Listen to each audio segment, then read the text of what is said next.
at ilang tulog na lang, Pasko na. At hindi lang yung mamahalan, ilang tulog na lang din, makakapasok na tayo sa Kingdom ni Likan Makisi. Ayun! Malapit na ang The Kingdom, pero sa ngayon, tuloy-tuloy ang good vibes ng mga kwento para maging na parang holiday playlist. May classic and unexpected hits. Kaya ihanda na ang sarili sa pagkilati. Simulan na natin ang Bawal! Judgmental Kaba! Okay, Miles, pwesto na. Sure, Lakan Makisig. Halika na, habang nilalakad tayo, Miles, alam mo, kailangan na natin kilatisin at makakasama ang kikilatis din sa mga Dower Cats natin. Dower Cats, pasok! Sino yan? Sino yan? Sino yan?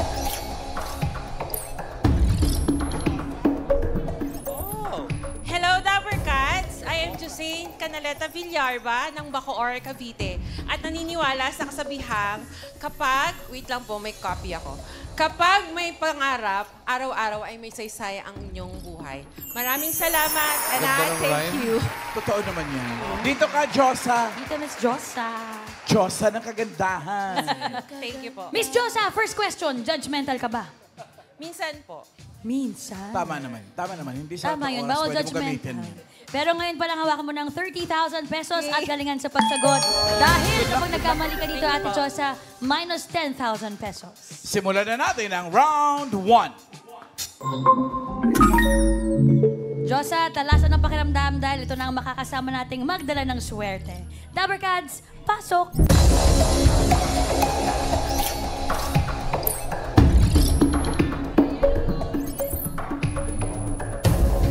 Pakilala, please. Okay, Ses, go. Hello, Dabar Cats! Ako po si Ses na Makula at naniniwala sa kasabihan na matalino man ang matching. Sana all. Hindi kita Talino imbitahin. talaga. Next! Hello, Dabarkads. Ako po si Gennaro Casas from Mabalacat City po, na naniniwala sa kasabihan na God is good all the time. Amen. Next!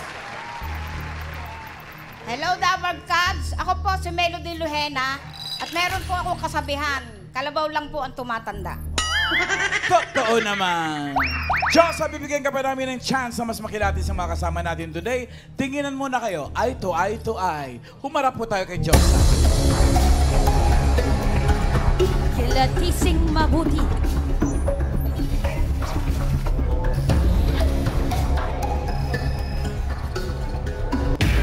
Time is up! At para sa round 1, alamin na natin ang tanong! Sino sa kanila ang naging foster parent sa 10 bata? Foster parent dahil tumatayong magulang at nag-aalaga sa isang bata na hindi niya biological child. Mga bata na naulila, naabuso o napabayaan habang napabayaan hindi nito kasama ang kanyang totoong magulang o hinihintay ang kanyang adoptive parents. Johosa, narito ang mga pagpipilian mo. Raisa, ang aming Josa. Boss Joey, nandyan po si Ses. Diyan rin po si Gennaro. Generous, ginawa mo generous. Generous. Andyan rin po si Melo. Okay, diretso mga tingin, mga darling. 10 Josa, bata. you have 10 seconds to decide. Your timer starts Now! Sino sa kanila ang naging foster parent ng 10 bata? Ses, Genaro, Melo. Tingin ko mahuhulaan. I think si Sir Hinaro. You think si Sir Genaro? Is that your final judgment? Sino? Si Sir Si Genaro daw. Hindi.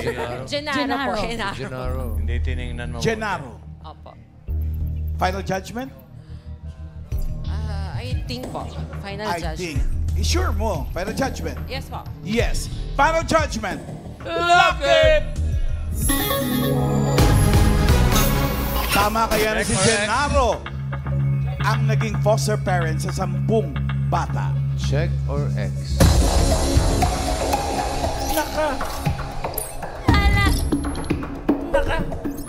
Mali!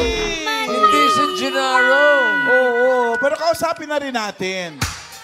Wala na. O Oo. alamin na natin kung Alamin sino na natin. talaga kay Pero, Ses tsaka kay una. Melo Una ang ako. naging foster parent ng 10 bata. Yes, yes. Sino? Ses or si Melo? Nanay Melo ko. Ayun! Ang galing ni Bossing. Ang galing mo, Bossing. Nanay Oo. Melo. Kausapin natin. Nay, Nay Melo. kayo po pala ay foster parent ng 10. Ano yan? Sabay-sabay niyo pong kinupkop? Inalagaan. Oo. Hindi naman po. Pag po mayroong batang medyo na-adapt na sa ibang bansa at mayroon pong batang ang kanilang pong dadalhin sa mga poster, yun lang po kami mabibigyan. So, ang total po, naging 10. Pero total lang po yung 10 yung mula po ng 2000, Okay. Kailan po nagsimula? 2005 pa. Ngayon po, 2005. Mami Melo, meron po kayong Meron pa po akong dalawang ngayon. batang lalaki ngayon. Ilang taon na ho sila? Isang 13 po at isang 16. Yung pinakamatanda ho, na yung sa 10, ilang taon na ho siya? Sa ngayon, kung naaalala niyo pa ho. Yung pong pinakapanganay niyong naging foster child. Yung una. Yung una. Kauna-unahan po. Ay, Opo. yung pong kauna-unahan ay napampun po. Pero ito pong batang itong...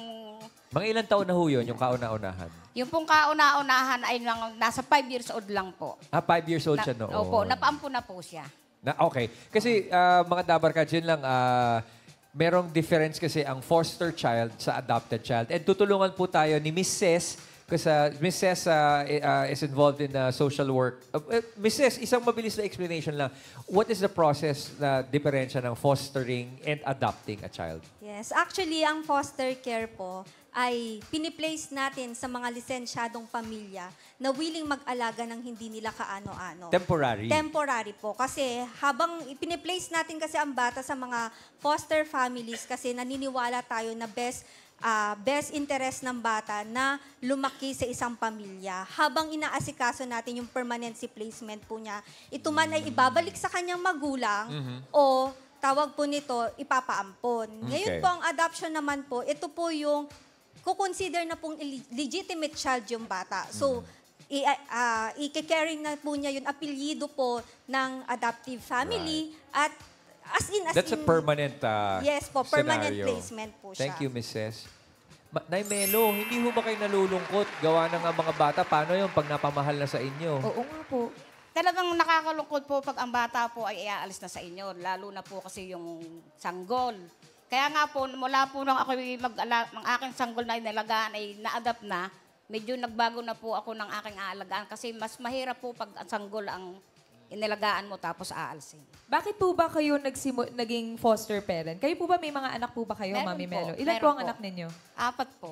Nabitin pa kayo, sa 4. Balo na po ako. 4. So, Paano po yun? Hindi po ba mahirap na, kunwari, pagsamahin po yung mga biological nyo pong anak doon po sa mga foster children po na kinukup-kup ninyo? Hindi naman po, kasi yung pong aking mga anak ay lagi ko pong pinangaralan na ariin na po rin nilang parang mga kapatid, yung pong mga batang napupunta sa akin. paano ho yun? Halimbawa, may nag-adopt na nung inyong foster child.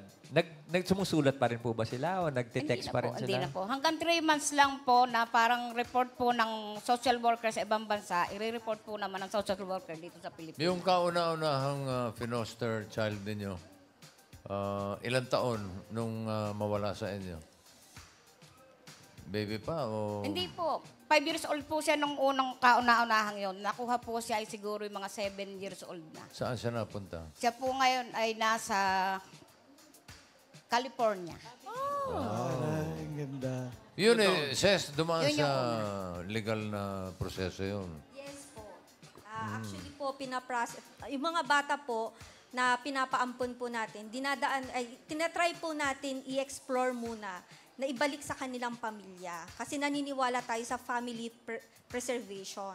Pero kung hindi talaga, binigyan na ng interventions, counseling, at hindi pa rin kapasidad wala pa rin kapasidad yung biological parents, that's the time po magpo-proceed po tayo sa adoption. Una po sa domestic adoption dito po sa Pilipinas. Kapag wala pong available na family within the Philippines po or our country po, for inter-country adoption siya. Meron tayong mga pool of adoptive families po through inter-country adoption. Administrative adoption na ngayon, pinalitan Yes. namin. Oo daw. Dati judicial Yes. Diba? Dati daw, kailangan pa ng maraming proseso. Sa korte. Ngayon, ang dali na lang daw. Ngayon, di na.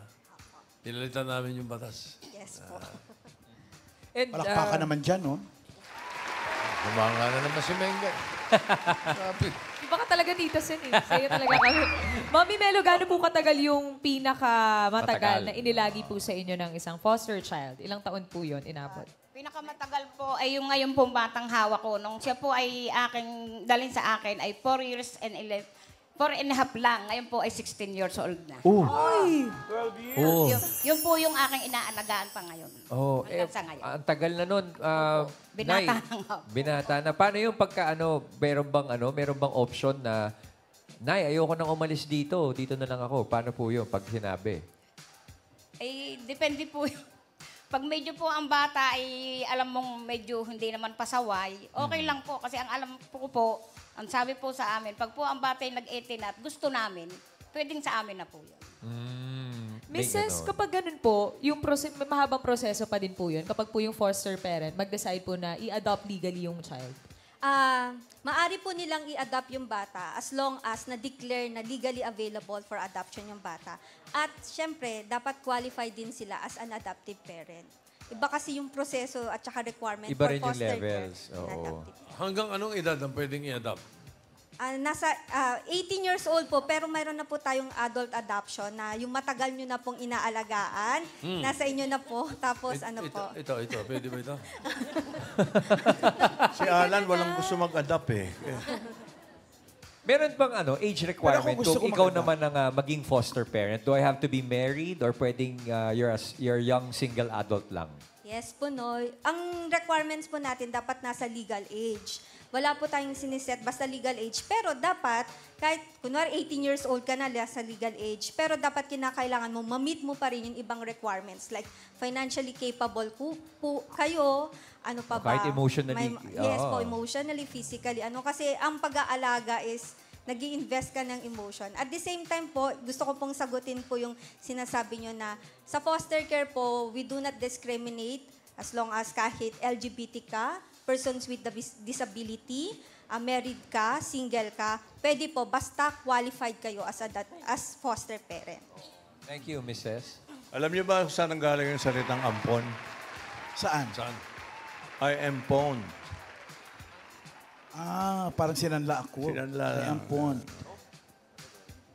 Nay Melo, paano kayo napasok sa pagpo-foster Kasi parent? po, May ako kilala po- ba kayo sa foster care? Opo. Meron pong kumuha sa aking social worker na dati ko pong kasamahan yon. Kasi nung unang panahon po ay meron po nung tinatawag na CCF Foundation. Siya po yung nakasama ko kasi ako po ay naging pangulo noong panahon yun. Tapos siya po ay lumipat sa Parenting Foundation. Nung po sila'y pinakuha ng foster parent, ako po yung kauna-unahan niyang pinunta at kinausap. Hindi ho ba magastos ang maging foster parent? Eh hindi po kasi ang pagpo-foster po naman ay yun po naman ay may subsidy na tinatanggap po sa foundation. Hindi po naman sa amin. Ayun, may subsidy naman. Kasi Gennaro, anong ginagawa mo dyan? Oo nga. Siya yung ama nung 10. Oo nga, ba't ka ba Ayan. andito, Gennaro? Po? Bakit ka nandito? Ikaw ba'y inampon? Ikaw nag-ampon? Foster parent din po. Foster parent ng ilang bata? 3 po. Tatlo. Nasa iyo Hanap pa rin, natin Kuya 10 Genaro. eh. Abo, nasa bahay ko. Ay, batiin niyo po, Sir Gennaro, ang inyong mga anak-anakan. Blackout po, ma'am. So, walang... Hello Walang po. kuryente. Sa Walang YouTube, kuryente, makikita small to. time. Ika saan ka ba? Hello po. Mabalakat po. Ayan. Ay, naku, favorite place namin. Oo. Gaganda ng mga tao dyan. Bossing, si Kuya Ilang taon Genaro, na? 3 months pa lang daw po foster parent. O kamusta naman ang anong pakiramdam ng isang foster parent? Mahirap at masaya. Wala kang sariling baby? Wala po. Single po. Yun. Oh, okay. Mami Thank you, Melo, Kuya Genaro. baka po meron po kayo may papayo sa katulad po ni Sir Genaro at sa iba Bago pa pa lang pong kasi, foster oo. parents. Tulad po ng kanina po kasi kami magkakausap na, yun po ang sinasabi ko na ang pagiging foster parent po ay hindi lang po yung basta mo lang napakaan ng bata, maanuhan mo sila ng tinit. Kailangan din po ng isang bata na makaramdam po ng pagmamahal sa kagaya po namin. Unang-una po yung pong pangangalaga mo sa bata at magkaroon din po ng malawak na pangunawa mo sa bata. Kasi iba-iba po ng ugali yan. Salamat po, Nanay Melo. At sana ay ma-enjoy pa ng mga bata ang company niyo po bilang Hanggat foster kaya po. mom. Yes. Thank you, Salamat po, Anay Mami Melo. Melo and Sir Genaro. Thank you, Mrs. Salamat po. Josa! General. Nagkamali ka kasi ng round 1. Huwag natin mag-round 2. Baka mabawasan pa yan ulit. Sa'yo na yung 20,000. Uy! Congratulations! Josa, Merry Christmas! At sa mga Dabber Cats na nakasama namin ngayon, maraming salamat po sa pag-share ng inyong mga storya. Tandaan, ang pinakamagandang regalo, Pasko man o araw-araw, ay ang pagmamahal at pagtunay ang pagmamahal, bawal maghanap ng kapalit. Kusa itong susuklian ng panahon, pagkakataon at mga tao sa paligid mo.